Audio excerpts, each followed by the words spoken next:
Yo solía pensar que lo peor que había hecho mi padre fue abandonar a mi madre cuando yo estaba en secundaria. Estaba equivocada. El día de la fiesta familiar comenzó con sol y risas educadas. Mi hija, Lucía, llevaba un vestidito amarillo con ribetes blancos. Un regalo de la tía Carmen, que adoraba coser. Lucía acababa de cumplir un año el mes pasado.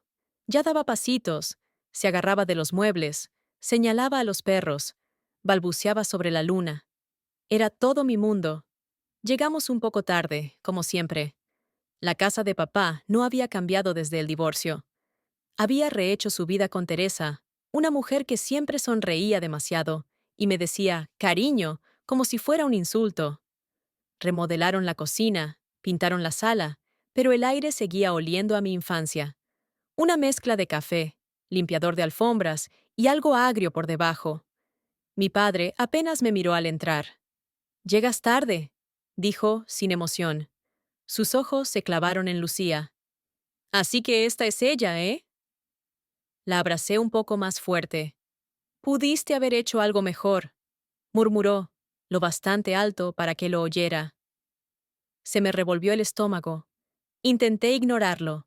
Me concentré en mis primos, en la mesa de comida, en el arco de globos que Teresa insistió en poner. Pero papá no dejaba de rodearnos, observando. En un momento, fui a la cocina por una bebida. Entonces escuché el llanto de Lucía. Corrí y encontré a mi padre sosteniéndola, torpemente, como si fuera algo frágil y ajeno. «Está bien», gruñó cuando intenté tomarla. «Solo necesita hacerse fuerte, como su madre nunca lo hizo». Me quedé helada. «No hagas esto», susurré. Y él, girándose hacia los demás, gritó. «Ella fue la primera en deshonrar a esta familia y ahora espera aplausos por traer otro error a nuestras vidas». Se escucharon jadeos, risas de un tío borracho. Un plato se estrelló en el suelo. Y entonces, en un instante horrible, fingió tropezar. O quizá no fingió. Pero Lucía se le resbaló de los brazos. Cayó al suelo con un sonido que nunca podré olvidar. No recuerdo si grité. Me dijeron que sí. Pero lo único que recuerdo es ese sonido, ese golpe húmedo, repugnante, y luego el silencio. El tiempo se detuvo. Corrí, tomé a Lucía antes de que alguien más se moviera. Su carita roja, los bracitos agitados, la boca abierta. Pero el llanto tardó, y cuando llegó, fue un alarido agudo que me atravesó el alma. «¡Quítate de mi camino!», le gruñí a mi padre, que seguía inmóvil, los brazos en el aire, como si todavía cargara la culpa invisible. Teresa se acercó rápidamente, con voz chillona. «Fue un accidente, cariño. Él tropezó». «No», corté, seca. Revisé la cabeza de Lucía, sus brazos, sus piernitas. Lloraba fuerte, pero se movía. Respiraba. No había sangre. Pero yo no era doctora. Y no iba a arriesgarme. «Voy a urgencias», dije, ya caminando hacia la puerta. «Estás exagerando», murmuró él detrás de mí.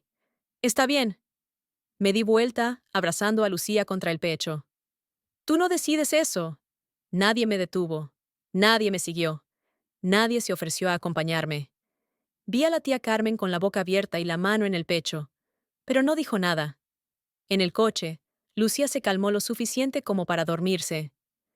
Yo no dejaba de mirar el espejo retrovisor cada pocos segundos, necesitando ver su pecho subir y bajar. El hospital estaba a 20 minutos. Me temblaban tanto las manos que apenas podía sostener el volante. En urgencias conté todo. Se cayó, desde la altura de un adulto. Golpeó la cabeza.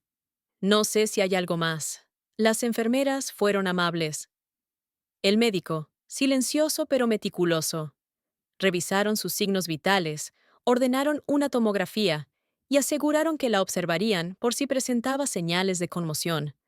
Lucía sollozaba, pero después del susto inicial ya no lloraba tanto. Dijeron que los niños eran resilientes. Yo no me sentía así. Mientras esperábamos, repetía la escena una y otra vez en mi mente. La mirada de mi padre, su falta de reacción. No la alcanzó cuando cayó, ni siquiera se movió, y luego las palabras que gritó antes de todo. Tú deshonraste a esta familia primero. ¿Qué significaba eso? Sabía que no éramos cercanos, no desde la secundaria, no desde que le dije que no tomaría su negocio de contabilidad, contratos turbios y puño de hierro, no desde que elegí otro camino, la universidad, el trabajo social, la maternidad soltera. Eso fue lo que más le dolió. Lucía no nació de un escándalo. Su padre, David, se fue antes de que ella naciera, sí. Pero yo no era una adolescente escapando por la ventana. Era una mujer adulta haciendo lo mejor que podía. Eso era lo que papá odiaba, que no volví llorando. Una hora después, volvió el médico. Tiene un pequeño chichón y algo de moretones, pero no hay señales de trauma interno ni fractura. Hiciste bien en traerla. Solo vigílala de cerca. Solté el aire, como si fuera la primera vez que respiraba ese día. Y entonces vino la pregunta que me rondaba desde que salí de esa casa. ¿Quieres presentar una denuncia?, preguntó el médico. Esto suena a algo más que una simple caída. Miré a Lucía. Luego miré mi reflejo en la ventana del hospital. Sí, respondí. A la mañana siguiente llegaron 2 agentes. Apenas había dormido. Lucía por fin descansaba. Su pequeño cuerpo enroscado sobre el mío, como un ancla cálida y viva. El agente Rodríguez era tranquilo, quizá de unos 40 años, con canas en las sienes. Su compañero, el agente Morales, más joven, no paraba de golpear el bloc de notas con los dedos. Me pidieron que contara todo otra vez. Lo que dijo, cómo la sostuvo, su mirada, la caída, los moretones. Cada palabra sabía a ceniza, pero dije la verdad. ¿Y esto ocurrió en una reunión familiar?, preguntó Rodríguez. Sí, en casa de mi padre. ¿Hubo testigos? Todos. Se miraron entre sí. No sé si alguien hablará, añadí enseguida. Todos se quedaron congelados. Siempre le han seguido la corriente. Rodríguez anotó algo. Necesitaremos los nombres de todos los presentes. Dudé. ¿Les dirán que fui yo quien presentó la denuncia? Morales levantó la vista. Eventualmente. Asentí. Di la lista. Después de que se fueron, me senté en el suelo del cuarto de Lucía, con ella dormida en mis brazos, y miré la ventana hasta que el sol cambió de sitio. Alrededor de las 2 de la tarde sonó mi teléfono. Era la tía Carmen. No contesté. Luego llamó mi madre. A esa sí respondí. ¿Estás bien?, preguntó en voz baja. Su voz era más débil de lo que recordaba. ¿Edad o remordimiento? No lo supe. Lucía está bien, dije. Con moretones. Asustada. Pero bien. Silencio. Llamaste a la policía. Lo hice. ¿Estás segura de que es necesario? Sentí algo frío deslizarse por mi columna. Sí. Otro silencio. Él no quiso soltarla. Tú no estabas allí. Conozco a tu padre. Es terco. Grita mucho. Pero jamás haría daño a su propia nieta. A mí sí me hizo daño. Solté, con los dientes apretados. Durante años. Y tú lo viste. Silencio otra vez. Y luego. Esto va a destruir a la familia. Ya está destruida, respondí. Y colgué. Esa misma noche, al abrir la puerta de casa, encontré un sobre manila en el felpudo. Nadie llamó. Nadie tocó el timbre. Dentro, una carta mecanografiada. Sin remitente. Pero reconocí el tono al instante. Siempre quisiste llamar la atención. Ya la tienes. No finjas que esto es por la niña. Es por venganza. Sin firma. Sin valor. Guardé el sobre. Como evidencia.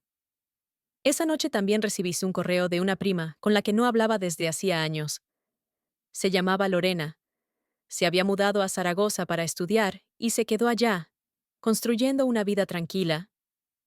Abrí su mensaje con cautela. Vi lo que pasó.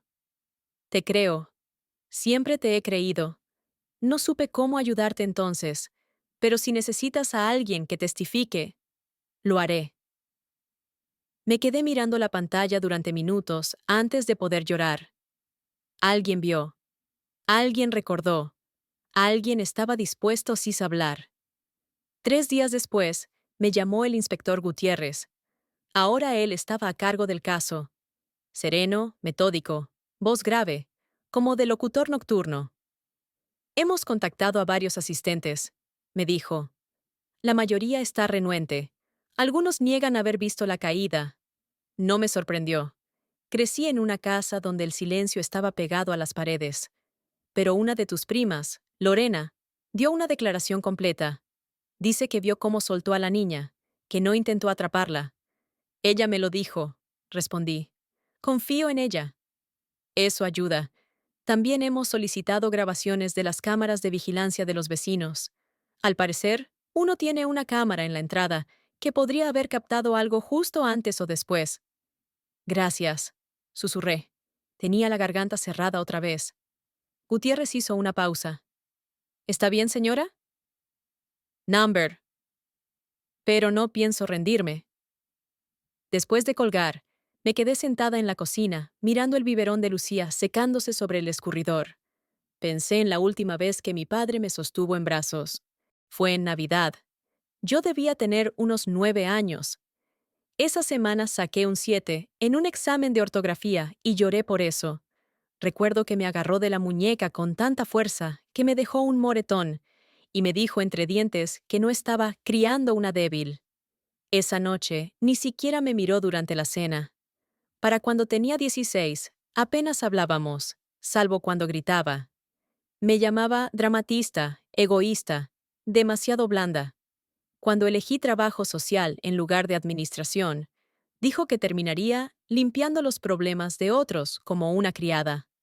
Me aseguró que volvería arrastrándome, que no podría sobrevivir sin un hombre, que si alguna vez tenía un hijo fuera del matrimonio, me desheredaría.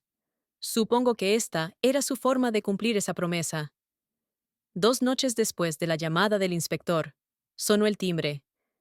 Teresa estaba afuera, sosteniendo una tarta. Solo quiero hablar, dijo rápidamente. Por favor, solo 5 minutos. No quería dejarla entrar, pero lo hice.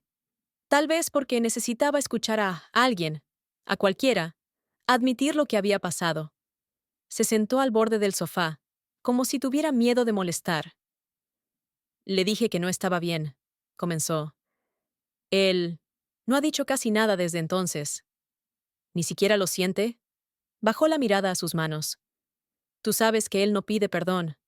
Me reí con amargura. No, claro. Solo escribe cartas anónimas y finge tropezar con bebés en brazos. Sus ojos se alzaron, nerviosos. ¿Recibiste la carta? ¿No sabías? Number, pero puedo imaginar quién fue. Probablemente tu tío Ricardo. Dice que esta familia ya ha pasado por suficiente y no necesita más drama en los tribunales. Me apoyé en el marco de la puerta. Esto no es drama. Se trata de Lucía. Teresa asintió lentamente. Lo entiendo, pero él ya está mayor. Esto podría arruinar lo poco que le queda de vida. Él intentó arruinar la mía. Solté con dureza. Se puso de pie, dejando el pastel intacto. Lo sé, y no te culpo por hacer lo que estás haciendo. Pero prepárate. Él no se va a rendir en silencio. A la mañana siguiente, mi teléfono vibró con un nuevo correo. Asunto. Eres una mentirosa. Sin firma. Solo un bloque de texto. Siempre necesitaste culpar a alguien. Estás tratando de destruir el nombre de un hombre por un simple accidente. Ni siquiera deberías haber llevado a esa bebé a la fiesta. Esto es lo que pasa cuando gente como tú actúa como si perteneciera a la familia. Se lo reenvié al inspector Gutiérrez y bloqueé al remitente, pero el mensaje se quedó conmigo. Conocía ese tono. Frío, autosuficiente. Igual que mi padre, o quizá como el tío Ricardo, o la tía Josefina, que una vez me dijo que yo complicaba la vida a todos cuando denuncié a un profesor por conducta inapropiada en secundaria. Él conservó su trabajo. Yo me tuve que cambiar de escuela. Así era siempre en mi familia. Agacha la cabeza. No ventiles los trapos sucios. Protege a los hombres. Ahora yo rompía todas esas reglas. Lorena me llamó esa misma tarde. Solo quería saber cómo estás, dijo. ¿Y cómo está Lucía? Estamos bien, respondí. Un poco más cansadas cada día, pero bien. Hubo una pausa. Recibí una llamada de Josefina. ¿Qué te dijo? Me pidió que retirara mi declaración. Cerré los ojos. Por supuesto que lo hizo. Dijo que estaba exagerando, que no vi lo que creí ver, que siempre fuiste celosa. Casi me reí. ¿Celosa de qué? No lo dijo. Pude sentir la duda en la voz de Lorena, la lucha interna. No voy a echarme atrás, dijo al fin. Se me llenaron los ojos de lágrimas. Gracias. Ese fin de semana tuve que cancelar 2 turnos en el trabajo. Mi supervisora fue amable, pero preocupada. ¿Estás bien? Preguntó en voz baja mientras recogía mis cosas. Quise decir que sí, pero la verdad era que no dormía.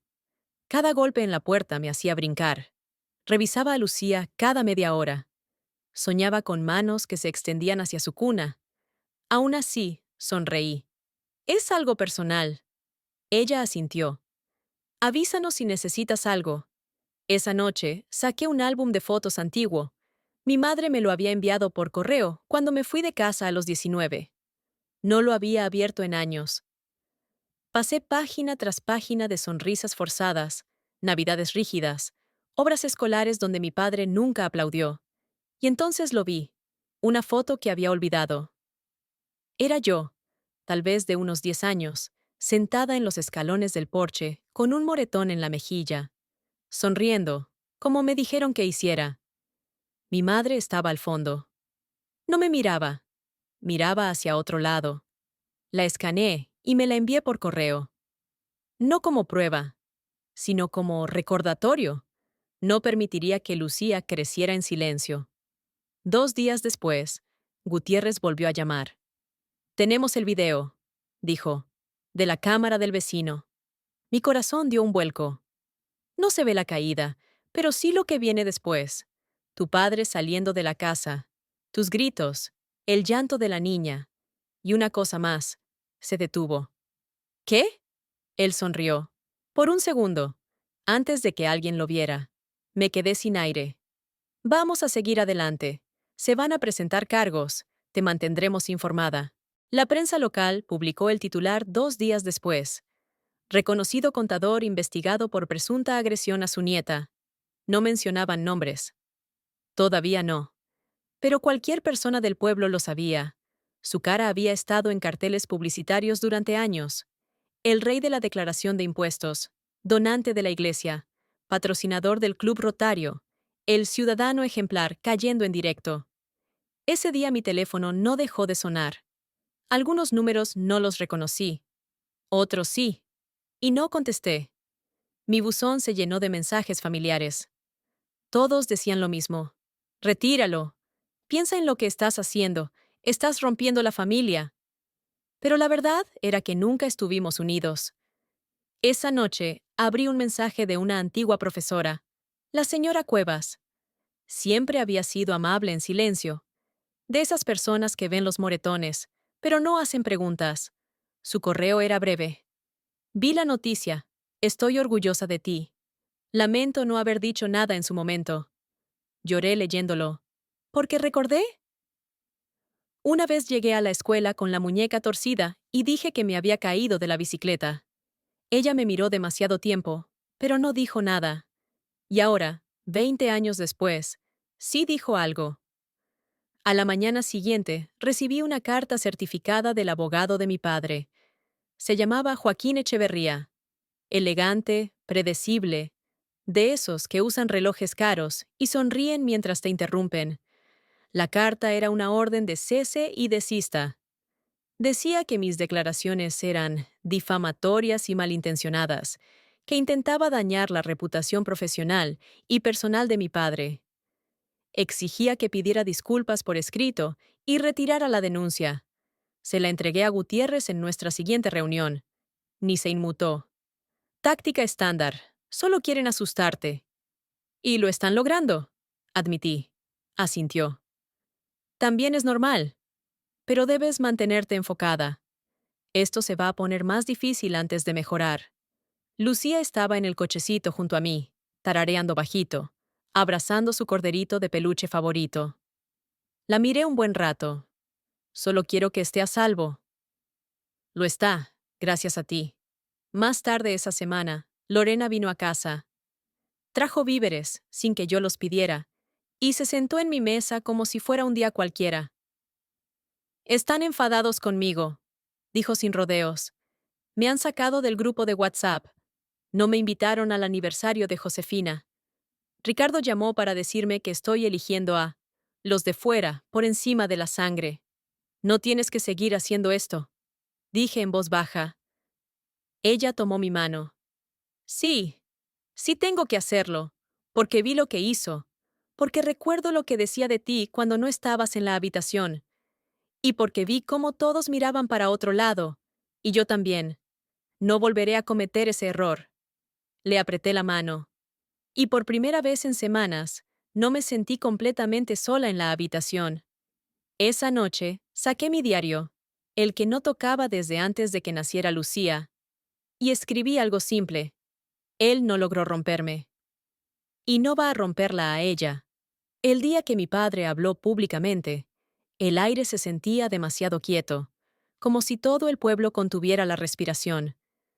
Dio una entrevista al periódico local, un reportaje cuidadosamente redactado, envuelto en preocupación y falsa dignidad.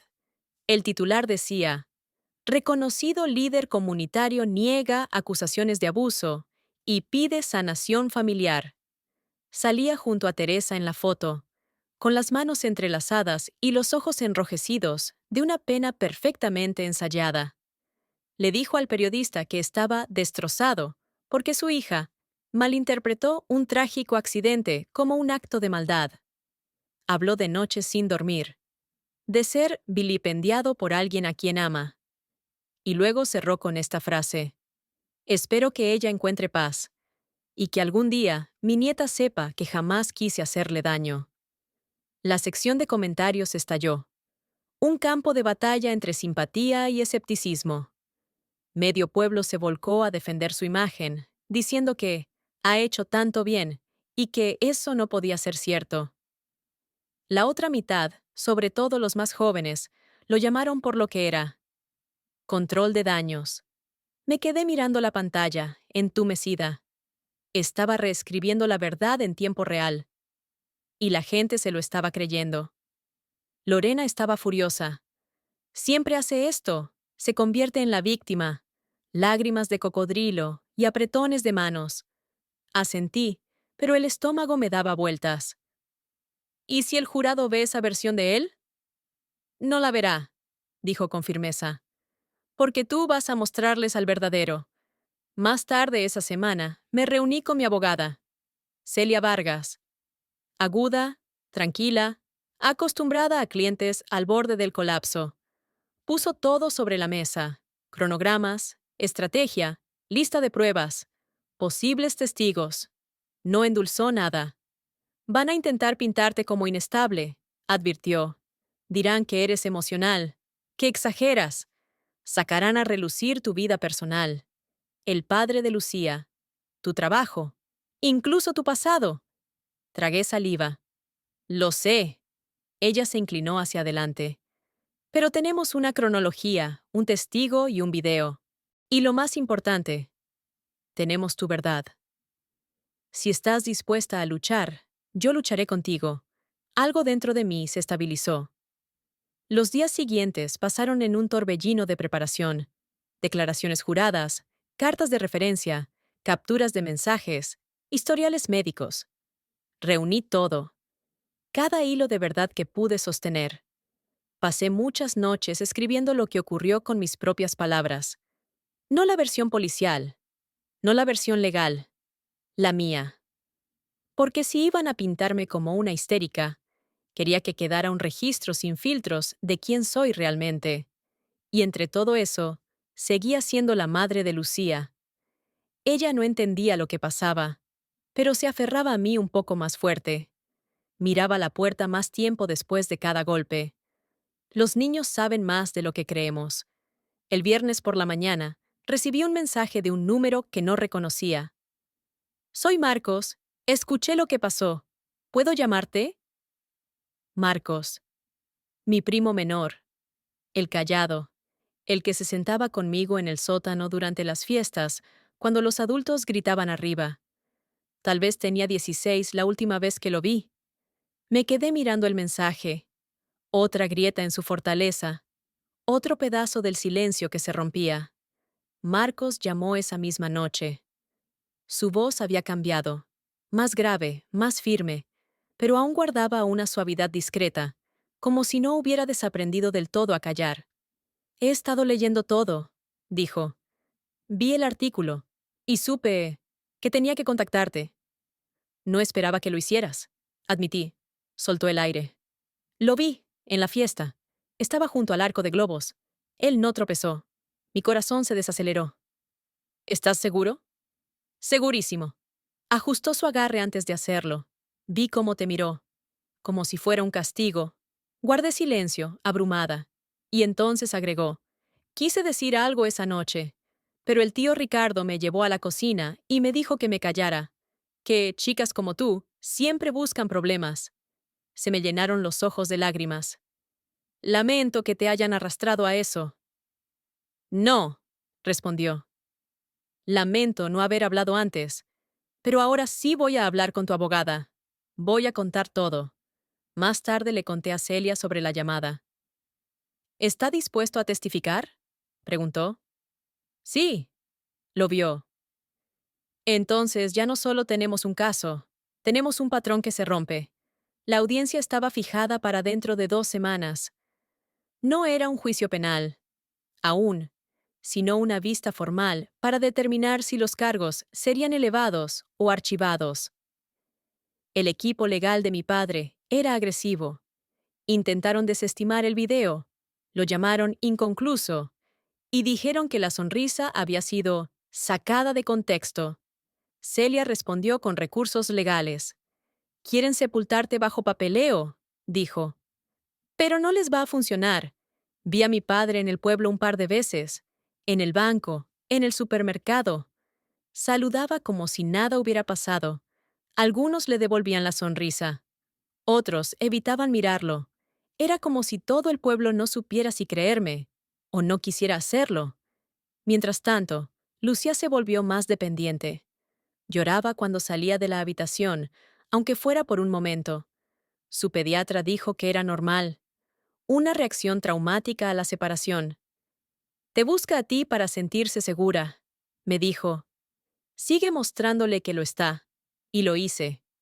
Cada día, con toda la fuerza que tenía. El juzgado era pequeño, casi sin importancia. Paredes de ladrillo, baldosas gastadas, una recepcionista que apenas levantó la vista cuando pasé por el detector de metales. Pero para mí, era como entrar al ojo del huracán. Celia me esperaba en la entrada. «Hoy no tenemos que ganar todo», me recordó. «Solo tenemos que demostrar que esto merece ser tomado en serio». Marcos llegó 10 minutos después, callado, pero sin titubear. Su corbata estaba torcida, y las manos le temblaban un poco al firmar como testigo. Pero cuando me miró, vi el mismo fuego que yo sentía, ese que solo arde después de años de haber sido obligado a callar. La sala del tribunal estaba casi vacía. Algunos vecinos se sentaban al fondo. Un par de periodistas. El abogado de mi padre, Joaquín Echeverría, ya estaba en su asiento, con una ligera sonrisa de superioridad al vernos entrar. Y mi padre no me miró. Clavó la vista al frente, manos entrelazadas, rostro inexpresivo. Pero no parecía nervioso, ni avergonzado, solo ensayado. La jueza era una mujer de unos 60 años, con voz firme y ojos aún más afilados. Inició la sesión con un golpe de martillo y explicó el motivo de la audiencia: determinar si existen fundamentos suficientes para llevar este caso a juicio. Celia fue la primera en hablar. Su tono era firme, profesional, pero el peso de sus palabras no podía ocultarse. Relató lo ocurrido en la fiesta, la caída, el moretón en la cabeza de Lucía y el video donde mi padre sonríe después del incidente. Luego presentó a Marcos. El testimonio de Marcos fue claro, aunque vi cómo apretaba la mandíbula cada vez que Echeverría intentaba interrumpirlo. Lo vi soltarla, dijo Marcos. No fue un accidente. Ya lo he visto enfadado antes. Esto no fue torpeza, fue frialdad. Echeverría lo desestimó como testimonio emocional y sin base objetiva. Cuando fue el turno del equipo de mi padre, atacaron todo. Mi pasado, mi trabajo, el hecho de que el padre de Lucía no estuviera presente. Me pintaron como una mujer inestable y vengativa, una madre sobrepasada por la maternidad, buscando a quién culpar. Pero entonces cometieron un error. Echeverría insinuó que yo había exagerado la lesión de Lucía para ganar simpatía. Celia se levantó de inmediato. Que conste en actas que un médico certificado documentó los moretones y los signos de posible conmoción. Eso no es una exageración, es un hecho médico. La jueza asintió levemente. Echeverría se sentó sin decir más. Al finalizar, la jueza anunció que emitiría su decisión en un plazo de 3 días. Afuera, el aire estaba fresco. Esperaba sentir alivio, pero lo que sentí fue otra cosa. Como si mi cuerpo hubiese estado conteniendo la respiración durante semanas. Lorena nos esperaba en las escaleras. Me abrazó sin decir una palabra. Marcos estaba a su lado, y por primera vez en años, miré a lo que quedaba de mi familia y vi algo que valía la pena conservar. No el apellido, no el silencio, sino el valor de reconstruir entre las cenizas. El fallo de la jueza llegó un martes lluvioso. Le daba a Lucía su papilla de avena cuando sonó el teléfono. La lluvia golpeaba suavemente los cristales, marcando el ritmo de mi corazón. Era Celia. Falló a nuestro favor, dijo simplemente. El caso irá a juicio. No lloré, no grité. Solo cerré los ojos y susurré. Gracias. El juicio aún tardaría meses, y sabía que sería agotador. Pero esto era la puerta de entrada. El reconocimiento de que lo que pasó importaba, de que nosotras importábamos. La noticia se esparció rápido. Al atardecer, los grupos de Facebook del pueblo hervían de comentarios. Algunos lo llamaban una casa de brujas. Otros decían que siempre sospecharon que algo no cuadraba detrás de esa fachada perfecta. Algunos me enviaron mensajes privados dándome las gracias por hablar cuando ellos no pudieron. Esa tarde salí a caminar con Lucía envuelta en mis brazos. El aire seguía húmedo, pero las nubes empezaban a abrirse. Me senté en la banca cerca de los columpios, la misma donde mi padre solía sentarse cuando yo era niña. Ahora se sentía diferente, no como un lugar marcado, sino como uno recuperado. Lucía estiró la mano hacia una hoja caída en el suelo, sonriendo. Miré sus deditos diminutos y pensé, tú nunca tendrás que preguntarte si tu voz importa. No en esta casa, no con esta madre.